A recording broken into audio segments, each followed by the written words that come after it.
Hello student. यहाँ पर आज से हम अपना आइसोमेरिज्म का लेक्चर स्टार्ट करेंगे। लेक्चर डेली होगी। आपके ऊपर ज़्यादा बर्डन नहीं दिया जाएगा। 30 मिनट्स का हर दिन लेक्चर मिलेगा।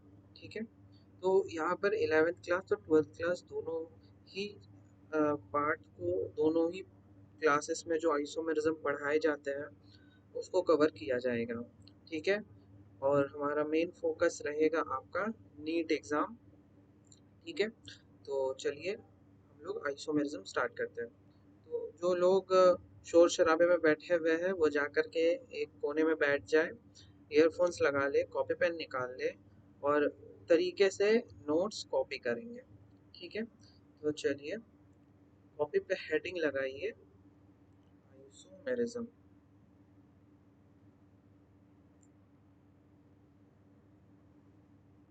ठीक है। तो डेफिनेशन से स्टार्ट करते हैं।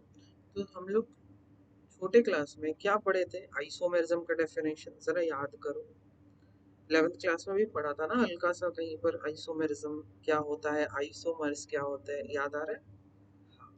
क्या था कि मॉलिक्यूल्स, वैसे मॉलिक्यूल्स जिनका, याद करो, molecules having same chemical formula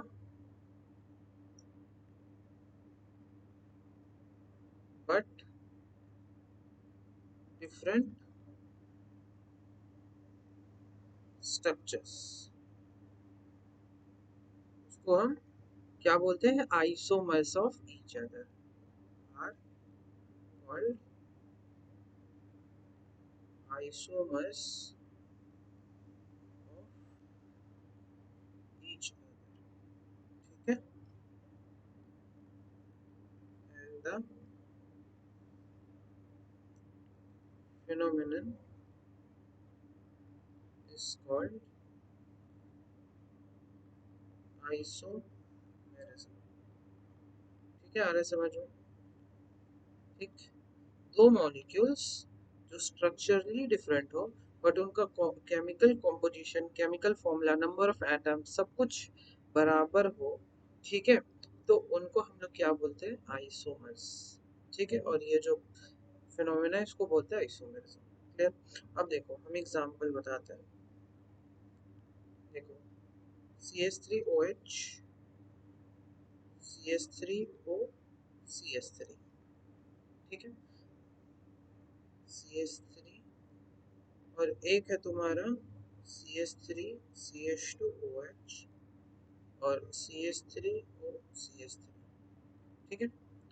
अब देखो ये दो एग्जाम्पल मैंने लिए हैं। अब इसके अंदर क्या हम बता सकते हैं ये आइसोमर्स एक दूसरे के हैं कि नहीं?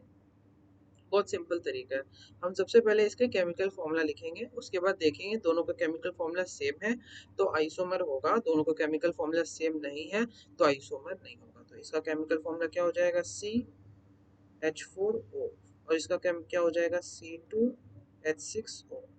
क्या ये दोनों सेम दिखाई दे रहे हैं? नहीं, सेम नहीं है तो मतलब आइसोमर नहीं होगा। ठीक है, काट दे रहे।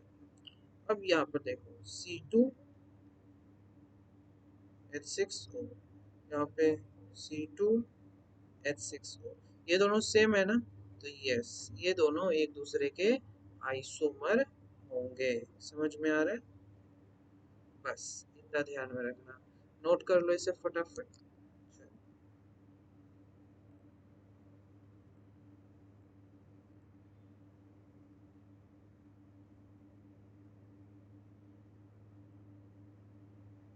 फटाफट से नोट कर लो। बस 1 मिनट मुझे दो। बस 1 मिनट।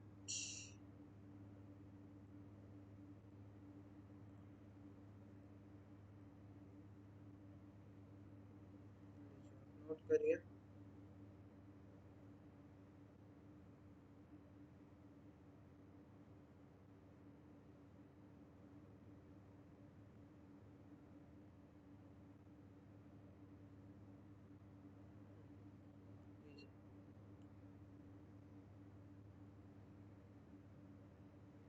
ठीक है। हम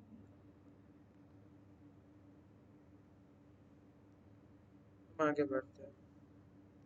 अब देखिए यहाँ पर जो हम लोग आइसोमर पढ़ेंगे वो दो तरीके के होते हैं, ठीक है। मेनली ये यहाँ पर आइसोमेरिज्म के अंदर दो क्लासिफिकेशन प्रेजेंट है।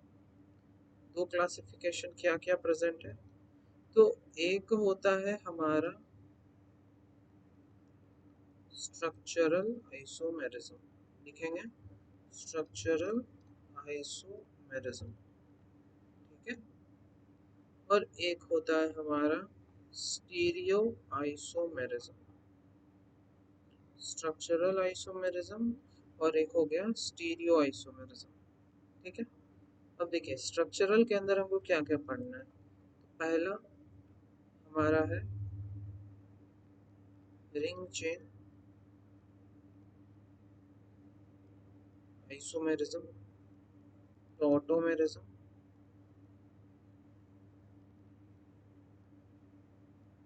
फंक्शनल आइसोमेरिज्म,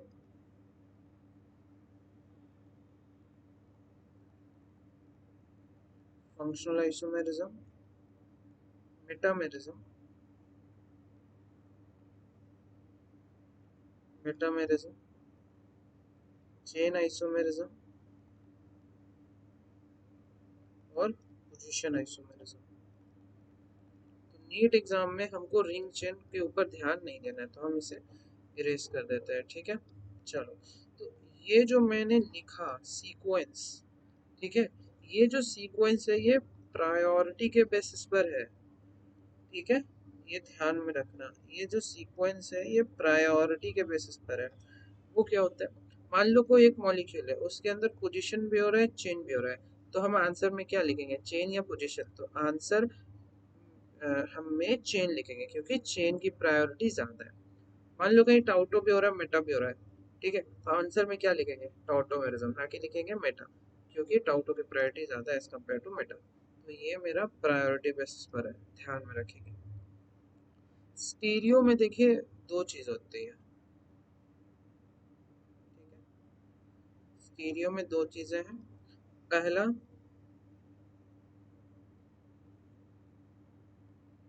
कॉन्फ़िगरेशन आइसोमेरिज्म, ठीक है। दूसरा कॉन्फॉर्मेशन आइसोमेरिज्म, ठीक है। अब देखो कन्फर्मेशन और कन्फिगरेशन अंतर क्या होता है ना, कन्फर्मेशन में हम लोग बॉन्ड को रोटेट करते हैं और कन्फिगरेशन में बॉन्ड को ब्रेक करते हैं, ये ध्यान में रखना। यहाँ पे बॉन्ड क्या होता है, रोटेट होता है, रोटेशन ऑफ बॉन्ड, और यहाँ पे ब्रेक होता है, ब्रेक डाउन ऑफ बॉन्ड, ठीक है। अब कन्फर्मेशन आइसोमेरिज्म में हम लोग क्या क्या पढ़ते हैं, तो हम लोग पढ़ते हैं यहाँ पे Strecker, stagger form, Eclipse form, ठीक है, गॉश,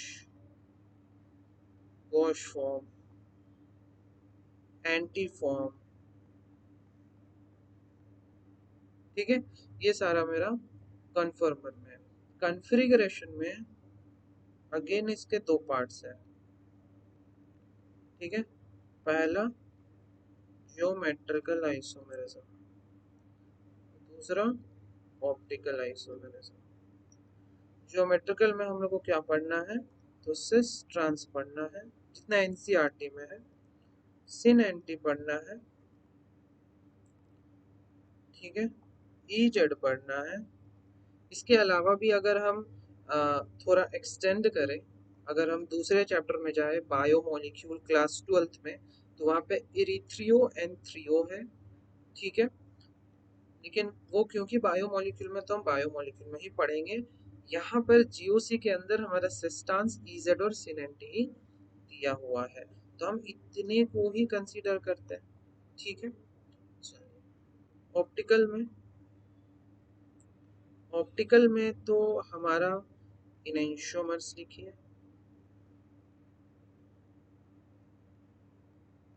डायस्टीरियोमर,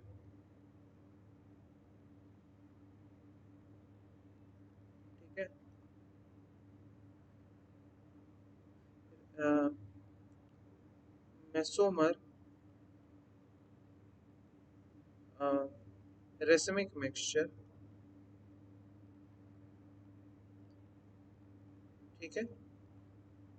इतने सारे हम लोगों को पढ़ना है, ठीक है। तो इसे नोट करेंगे फटाफट से, ठीक है। और जो भी बच्चे टेलीग्राम नहीं ज्वाइन किए वो टेलीग्राम ज्वाइन कर ले। यहाँ पर हम लोग डेली डेली बच्चों के डाउट्स रिजॉल्व करते हैं in the form of video solution. यहाँ पर आप देख पा रहे हो किसी का डाउट पड़ा है, यहाँ पर मैंने वीडियो सॉल्यूशन के हेल्प से उसको आंसर किया हुआ है, ठीक है। और यहाँ पर डेली क्विजेस भी होती है, तो इसका फ़ायदा उठाने के लिए आप फटाफट से टेलीग्राम ग्रुप ज्वाइन कर लो। या तो आप ये लिंक के हेल्प से ज्वाइन कर सकते हो, नहीं तो आप अपने टेलीग्राम में लिखना NEET JEE test and quiz ऐसे करके, तो हमारा ये लोगो आपको दिखाई देगा, फटाक से ज्वाइन कर लेना, ठीक है। सेशन का पीडीएफ हमें इसी टेलीग्राम ग्रुप में मिल जाएगा, ठीक है। तो इसके लिए आप यहाँ पे ज्वाइन कर लेना। चलो आगे बढ़ते हैं, लिख लिया होगा उम्मीद करते हैं। तो हम लोग सबसे पहले स्टार्ट करेंगे अपना स्ट्रक्चरल आइसोमेरिज्म से, ठीक है। ठीक है, ये स्ट्रक्चरल पूरा 11th का पार्ट है। ये जो है कन्फर्मेशन, ये भी पूरा 11th का पार्ट है। इसके अंदर जो होता है सिस और ट्रांस, ये 11th का पार्ट है। तो जो बच गया पूरा ऑप्टिकल ईजेड वाला, ये 12th का पार्ट है, ठीक है। तो ये इसको अगर 11th के बच्चे देख रहे हो तो मैंने बता दिया, अपने हिसाब से पढ़ लेना, ठीक है। चलो तो आ जाओ, सबसे पहले हम लोग तो हेडिंग लिखते हैं स्ट्रक्चरल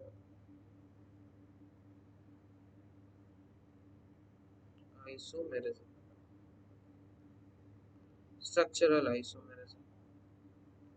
अब देखो ये स्ट्रक्चरल आइसोमेरिज्म क्या होता है, ठीक है। तो यहाँ पे नाम में है देखो स्ट्रक्चरल, ठीक है। इसका मतलब स्ट्रक्चर के अंदर चेंज हो जा रहा है, जिसके कारण से डिफरेंट डिफरेंट स्ट्रक्चर्स प्रोड्यूस हो रहे हैं, different different molecule, same molecule के अलग अलग फॉर्म्स दिखाई दे रहे हैं, ठीक है।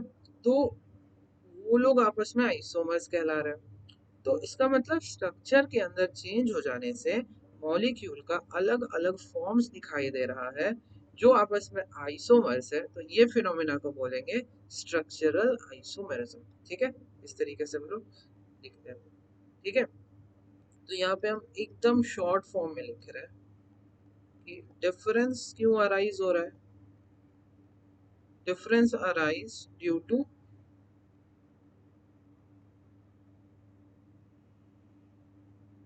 Different forms of structure, so ठीक है। तो अलग अलग स्ट्रक्चर्स बनने से डिफरेंस क्रिएट हो जा रहा है, ठीक है। Hence these structures are isomers of each other. समझ में आ रहा है? Thus phenomena is called structural isomerism, ठीक है। एग्जाम्पल में लिख लो CH3 CH Cl CH3 CH3 CH2 CH2 Cl। अब ये देखो तो इसका जो केमिकल फॉर्मूला होगा वो क्या होगा, 3 कार्बन 7 हाइड्रोजन 1 क्लोरीन। हाँ देखो 3 कार्बन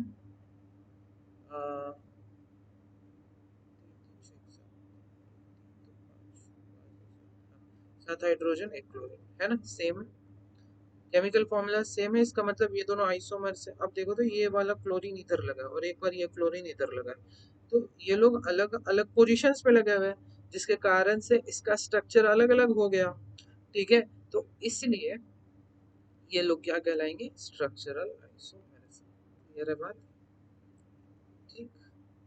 और दिखाते हैं, और लिख लो यहाँ OH लिखो, यहाँ लिखो CH3, ऑर्थो पोजीशन पर है वो, ये OH ये para पोजीशन पर है।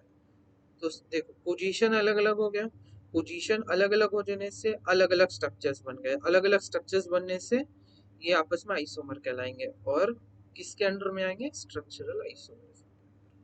ठीक है, यहाँ पे मैं लिख दे रहा हूँ डिफरेंट स्ट्रक्चर।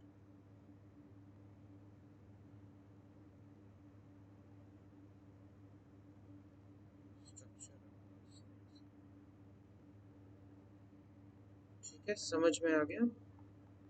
फटाक से कॉपी कर लो वीडियो को पॉज करके। ठीक है, ध्यान से पढ़ते जाना, एक एक चीज कवर होगा, ऐसा कुछ भी नहीं होगा जो यहाँ पे मिस होने वाला है। ठीक है, तो हल्के में मत लेना, अच्छे से बस पढ़ते जाना सीरियसली। ठीक है, रेगुलर तरीके से एक एक चीज कवर हो जाएगा। जो भी चीज ना समझ में आए, टेलीग्राम ग्रुप है, मैसेज करो, विद इन 24 आवर्स आपका डाउट रिजॉल्व हो जाएगा। ठीक है, ओके, दैट्स ग्रेट। चलो आगे बढ़ते हैं। अब देखो स्ट्रक्चरल में हम लोग को सबसे पहले पढ़ना है, यहाँ पे लिखेंगे structural isomerism,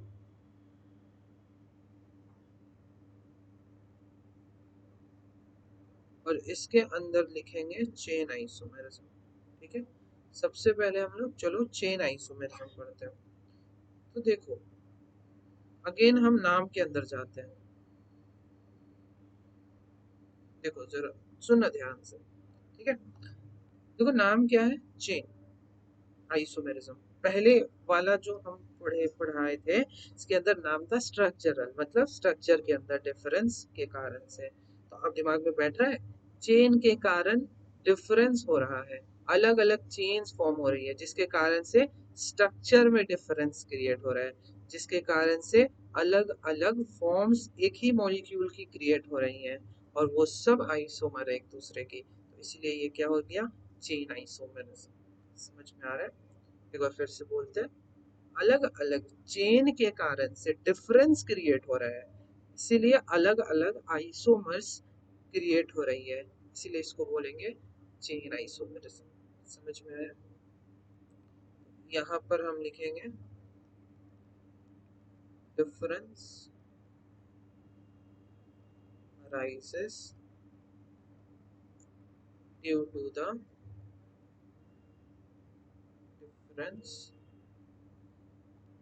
in the chain। ठीक है, thus molecules hence form are isomers of each other, and the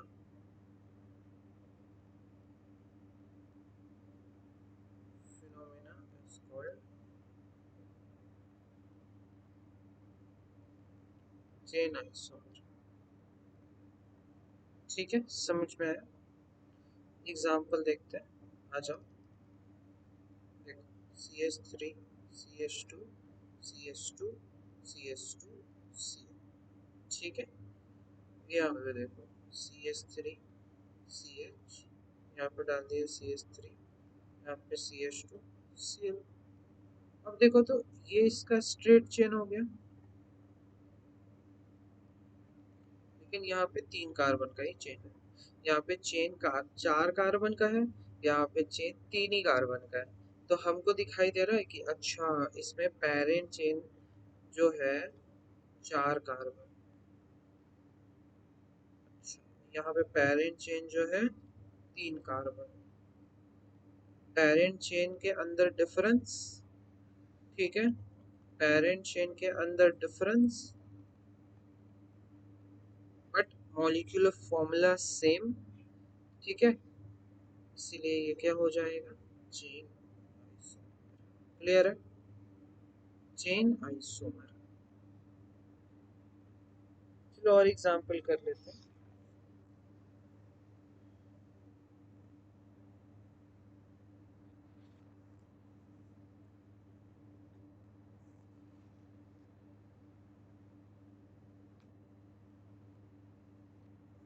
लिया होगा, आगे बढ़ते हैं। क्वेश्चन लिखेंगे CH2 CH3 CH2 CH2 CH2 CH2 CH2 CH3 7 8। ठीक है,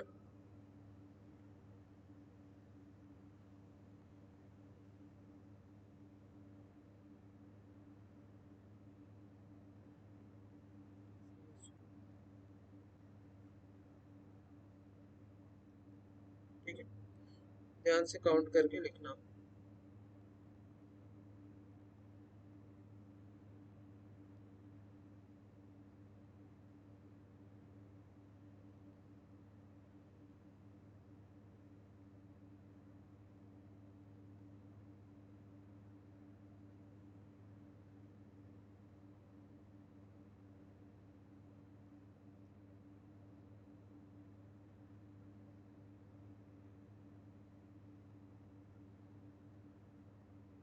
ठीक है, अब जरा गौर से देखो इस क्वेश्चन को।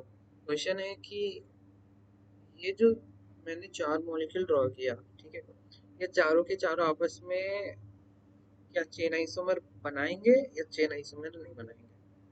सोचो, पॉज करो, सोचो, आंसर करो, यस और नो। चारों आपस में चेन आइसोमर है क्या? तो हम सोचे दिमाग में, अच्छा चेन आइसोमर, चेन आइसोमर का मतलब होता है कि चेन में डिफरेंस हो रहा है, पेरेंट चेन में डिफरेंस हो रहा है, तो चेन आइसोमर कहलाएगा। ठीक है, हम पेरेंट चेन को मतलब काउंट करते हैं। ओके, तो पहला में देखो 1 2 3 4 5 6 7 8, 8 कार्बन का पेरेंट चेन है।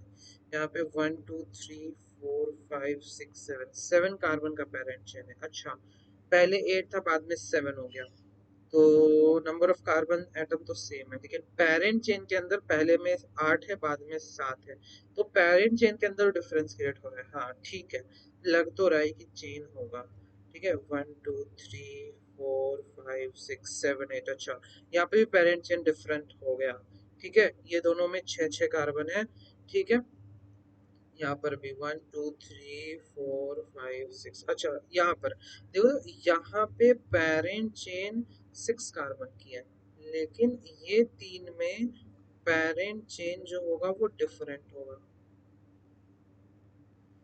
क्योंकि ये तीनों में पेरेंट चेन डिफरेंट है, तो ये तीनों जो हो जाएंगे चेन आइसोमर हो जाएंगे। ये तीनों के तीनों आपस में चेन आइसोमर कहलाएंगे। ठीक है, लेकिन ये दोनों सेम पेरेंट चेन है, तो नॉट चेन आइसोमर। समझ में आया?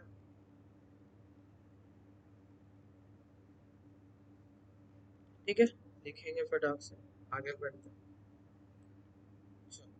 चेन तो हो गया मेरा, अब आ जाओ पोजीशन। ठीक है, लिखो तो फटाक से, पोजीशन आइसोमर। नेक्स्ट है स्ट्रक्चर। स्ट्रक्चर के अंदर हम लोग पढ़ रहे हैं पोजीशन आइसोमर। पोजीशन आइसोमर, अब देखो तो यहाँ पे पहले चेन पढ़ा हमने, फिर उससे पहले स्ट्रक्चरल पढ़ा था, अब पढ़ रहे पोजीशन। तो कुछ आइडिया लग रहा है क्या डेफिनेशन होगा, क्या हो सकता है? समझ में आ रहा होगा थोड़ा थोड़ा। पोजीशन के कारण से डिफरेंस अराइज हो रहा है, राइट? पोजीशन के कारण से डिफरेंस अराइज हो रहा है, जिसके कारण से अलग अलग स्ट्रक्चर्स बन रहे हैं और वो आपस में आइसोमर्स हो जाएंगे, तो हो जाएगा मेरा ये पोजीशन आइसोमरिज्म। तो लिख लो, difference arises due to different in their position।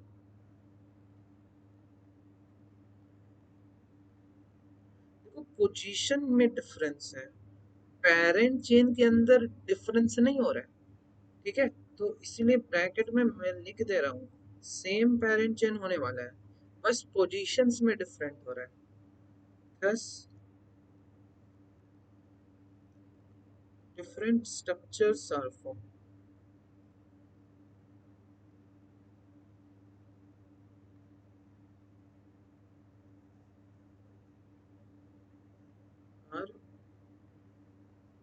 Isomer of each other. ठीक है, thus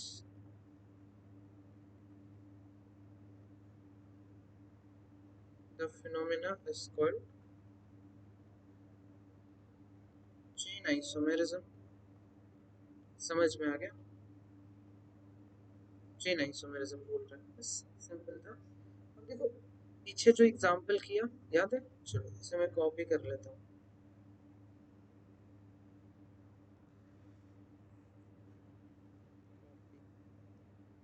paste.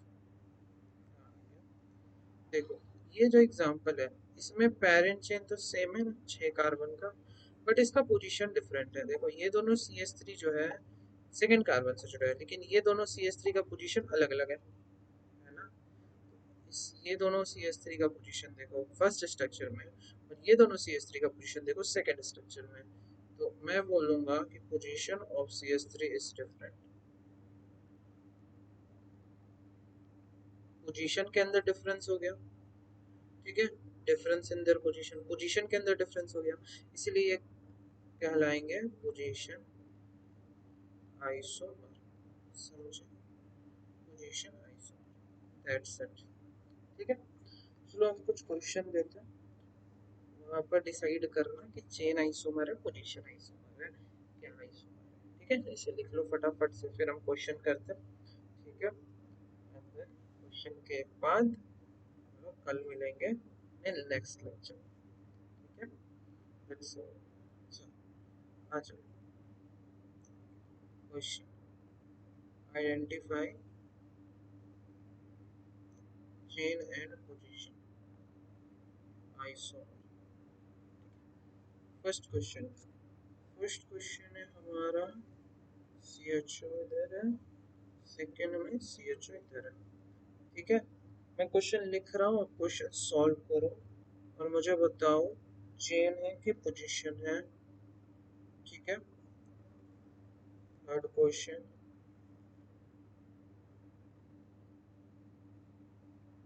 Fourth,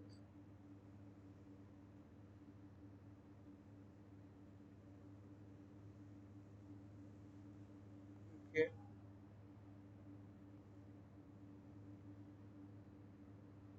fifth one,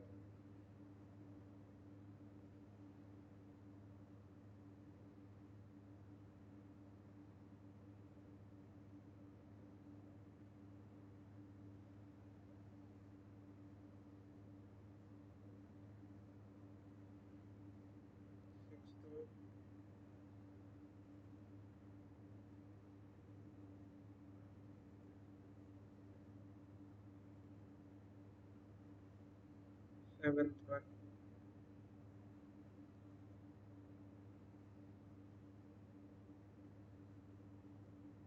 one.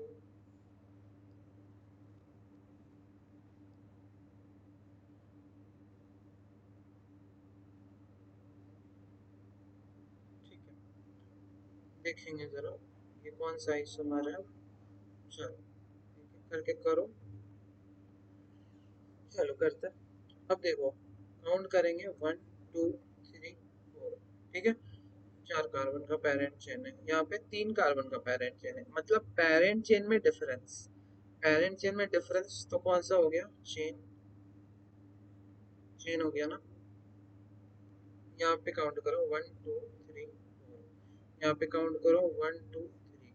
अब देखो अगेन पेरेंट चेन में डिफरेंस कौन सा हो गया, चेन, चेन आइसोमर। ठीक है, यहाँ पे काउंट करो 1 2 3 4, यहाँ पे काउंट करो 1 2 3, पेरेंट चेन में डिफरेंस अगेन चेन आइसोमर। अब यहाँ पर देखना गौर से, यहाँ पे ये 1 हो जाएगा, ये 2 हो जाएगा, ये 3, ये कार्बन या जो है पेरेंट चेन में इंक्लूडेड नहीं है, और नाइट्रोजन को हम नहीं इंक्लूड करते हैं पेरेंट चेन में, सिर्फ कार्बन को ही इंक्लूड करते हैं। तो पेरेंट चेन अगेन 1 2 3 ही कार्बन का होगा। ठीक है, तो यहाँ पे पेरेंट चेन जो है 3 कार्बन का इन बोथ द ऑप्शंस, मतलब पेरेंट चेन के कारण डिफरेंस नहीं हो रहा है। डिफरेंस किसके साथ, किसके कारण से हो रहा है, तो डिफरेंस हो रहा है पोजीशन के कारण से, तो इसलिए ये हो जाएंगे पोजीशन। ठीक है, पोजीशन आइसोमर। ठीक है, अब यहाँ पर देखो, यहाँ पे जरा देखो, ये जो डबल बॉन्ड है इस CH3 से जस्ट एक कार्बन की दूरी पर है। ये जो डबल बॉन्ड है इस CH3 से दो कार्बन की दूरी पर है ना। तो यहाँ पर पोजीशन के अंदर डिफरेंस हो रहा है। ठीक है, पोजीशन के अंदर डिफरेंस हो रहा है तो हम बोलेंगे पोजीशन आइसोमर। ठीक है, अब देखो तो ये जो डबल बॉन्ड है 1 2 पोजीशन पर है, यहाँ से भी देखेंगे ये भी 1 2 पोजीशन पे है, तो इसका मतलब कि दोनों जो है सेम पोजीशन पर है, तो इसलिए पोजीशन के कारण डिफरेंस नहीं हो रहा है। तो आप बोलोगे कि अब चेन के कारण डिफरेंस हो रहा है क्या? नहीं, चेन भी दोनों का सेम ही रहेगा। तो क्योंकि दोनों सेम स्ट्रक्चर है तो इसलिए बोलते हैं होमो। बाकी क्वेश्चन होमवर्क के लिए है। ठीक है, आप लोग होमवर्क करके कमेंट में आंसर कर दीजिएगा क्या आंसर हो रहा है क्वेश्चन नंबर 7 का एंड क्वेश्चन नंबर 8 का। ठीक है, मिलते हैं अपने नेक्स्ट लेक्चर में। Okay, have a good day, thank you.